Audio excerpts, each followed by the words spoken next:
I remember the day our family decided to get our first Teardrop trailer. The low maintenance, the great lifestyle, the cost. Wait a minute. What do these things cost? Like you, we had huge sticker shock. $5,000 to $20,000 for a bed on wheels? I mean, you gotta be kidding me. How could I justify spending so much money on a trailer about the quarter of the size of travel trailers out there that cost the same price? He did it. He really did it. So why are Teardrop trailers so expensive? I mean, come on, they're tiny. But I'll say over time, as I take our Teardrop out, and we've been using it for years, I'm starting to understand and appreciate the value of these trailers. And I'm not wondering anymore why folks will spend so much money for such a small trailer. I mean, some of these trailers, I'm gonna say they're still ridiculously too high. They're priced higher than they're worth.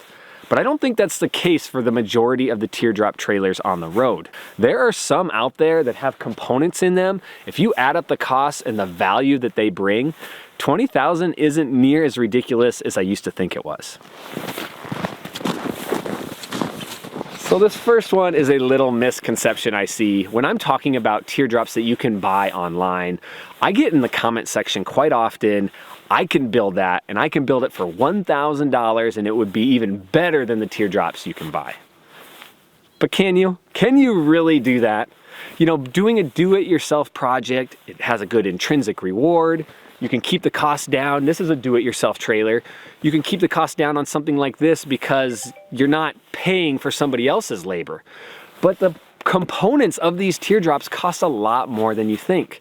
Now, I don't know how many of you know Michael. If you don't, run over to Camp and Camera, amazing channel. And what Michael does is he takes you all the way through his build process.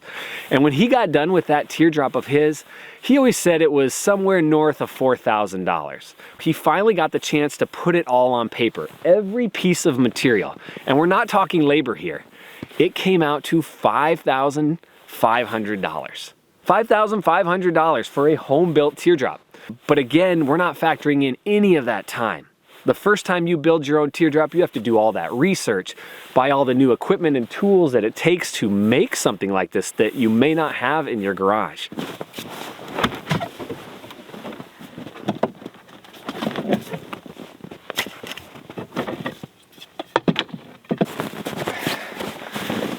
Now, I'm no economics expert, so help me out along the way here. But I think that initial sticker shock we all have, I think there's some variables we're not taking into account in terms of just basic economic principles. So let's just imagine that you go out and you build your first Teardrop trailer. It goes pretty well, you're turning heads on the highway, you get to the campgrounds, and people are asking you about the build. Before you know it, you're building Teardrop trailers for others in your community. Demand picks up, you've now increased the size of your shop, you now can build 2 to 3 Teardrops at a time. You now are a Teardrop business owner. Now I think this story is a pretty common story here in America. I would guess that 75 to 80% of all Teardrop manufacturers have some story similar to this. These are basic, good old American ma and pa operations. So when it comes to the economics of price, it's first off, material and labor. That's the obvious one. But don't forget volume and overhead, and then there's demand. So one of the main arguments you'll see when it comes to Teardrop trailer pricing is people are saying, well, it should be lower priced because it's smaller. It should cost less in materials. And yes, that's, partially true, but if you think about the cost, it's mainly wrapped up in labor, and especially on something that's custom. But if we're just talking materials, think about this.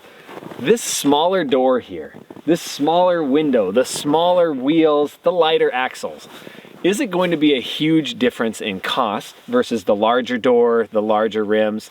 Yes, there's a difference, but it isn't as big as you would think. And if you really think about it, if it's built on a single axle, so let's say we take a 20-foot trailer versus this little 4x8, and they're both on a single axle. They're all going to have pretty much the same components. They're all built on a frame. They all need suspension. They all have doors, windows, electronics, roof vent.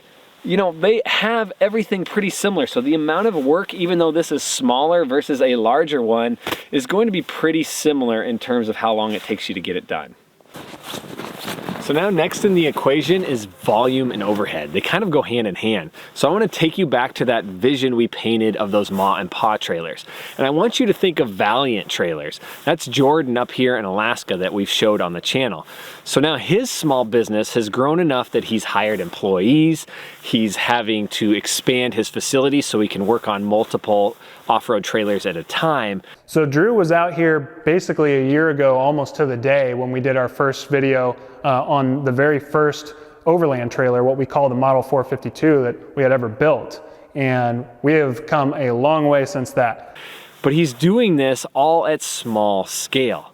So what this means is that he is still paying for all the things that the larger RV industries are paying for. He has to pay for the heat, he has to pay for the office work and the advertising and the sales and paying his staff. But he's not able to stretch this out like the RV industry can. So imagine a small teardrop operation. Maybe they're putting out 25 teardrops a year, on the larger end, maybe up to 500. But this doesn't compare in any way to the thousands that are coming out of the RV industry, so they're able to share those costs and spread them out. Now, I know we like to all believe we're unique little snowflakes, that we, from our backpacking years or our car camping years, we kind of moved down this progression, and that's how we came up with the idea of wanting a teardrop trailer. But just remember, these things are trendy. And things that trend in economics mean price is higher. And you might have not known you were being subliminally pushed towards a teardrop. So it might have been like us. You're sitting down at a doctor's office and you open a Sunset magazine and you see a teardrop trailer and you say, I want that lifestyle. Or you're at a urinal at your local restaurant and right above the urinal is a picture that's black and white. Those folks in a teardrop right after World War II, going out skiing, having fun. Maybe you saw a family on YouTube taking out their small camper trailer. Wink, wink. You know, this is a trend, and trends drive up the price. But the good thing about trends driving up the price is that over time, the price should decrease because the demand's so high, people will start producing more. New teardrop manufacturers will enter the industry. The larger industry of RV trailers and fifth wheels, they'll start making more small camper trailers. And as the production increases, the price should go down a bit. So all this to say, just remember this is not a Ford assembly line. These are small operations making custom cabinets, custom builds with custom floor plans. Of course the cost is going to be more. All right, I'm gonna show you some features on this trailer, or really lack thereof on mine. Another frustration I hear from folks in the comments is that there's these base prices. Why does it get so high beyond the base price when you're building a teardrop? They say, you know, don't get sucked into the gimmick. Yeah, it looks cheap because the base price is what, $5,900, but once you add everything on, it's like 12 grand. And that's true, but it's that way for a reason. Think about it. If you take a large RV, the add-ons that go into an RV, I don't want to offend anybody here, but they're junk most of the time. The add-ons that are going into teardrop trailers, especially off-road trailers, are coming from the overland industry. So they're built to last, they're tough, and because demand is high, they cost a bit more. Now this teardrop, I don't have a lot of cool stuff on it. The only neat little upgrade I think this one has, it has independent suspension. But once you add the independent suspension, the Dometic fridge, the road shower, the roof racks, the tents, it's gonna cost a lot of money. These things alone cost. Even if you were to get a stripped down teardrop and add all this stuff yourself, it's still going to increase the price dramatically. And do you really need this stuff? I mean, we went 3-4 years without any of it and we did great. And it's a slippery slope. Once you get them, like once we got the power stations and once we got the refrigerator, it was really nice to have. But we didn't even miss it when we didn't have it. So I would caution you, maybe you want to start at that base price and then just build it yourself as you go along. So my teardrop is an awful example for the next point I'm going to use. And the point is, teardrops just look better most of the time than a square drop. And that's where I think people get confused. They think that because a square drop costs $3,000 to $5,000, so should most teardrops. But you know, that's why you don't see a lot of teardrops coming out of home builds at low price. Because to get this sort of curve, to get these sort of lines, it's going to take a lot of time and the materials are going to be more. So that's one factor. But then factor number two, for most people, this design just looks better. And looks impacts price. No matter if you like this or not, if I had this teardrop in the showroom next to an equivalent square drop, more people are going to move towards this just based on looks alone. So yes, like it or not, there is going to be a cost associated with the cutesy factor. And there's also a cost associated with the nostalgia factor. Now this old beat up teardrop of mine, as ugly as it is, it still gets me excited to relive a more simple era. It brings me back to those black and white pictures I saw of teardrops at the ski slope, teardrops all over the West Coast after World War II. And people like me and other people out there, that's going to increase the value in that trailer. And so that's another thing the marketers can use to charge a little more.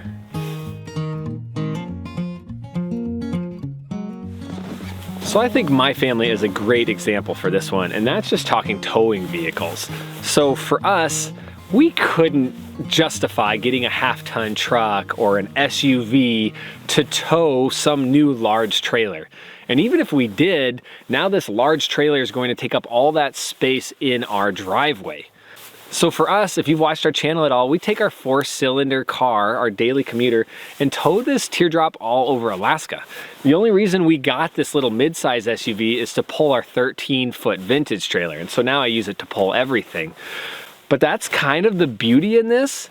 And those selling you the trailers know that. They know you would spend $9,000 on a teardrop if that meant you could tow it with your daily commuter, not have to get a new vehicle, which would have insurance and all those higher gas costs.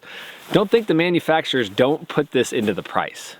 Now I mentioned space. Look how small this little teardrop is. You know, it fits in our garage. Many people can drag this into their backyards, or it'll even fit nicely in your driveway. You get a larger trailer, think about how much it costs if you were to have to put that in some sort of storage facility on a lot. That monthly fee adds up, and boy do those trailer manufacturers know that, and so again, that is factored into the price.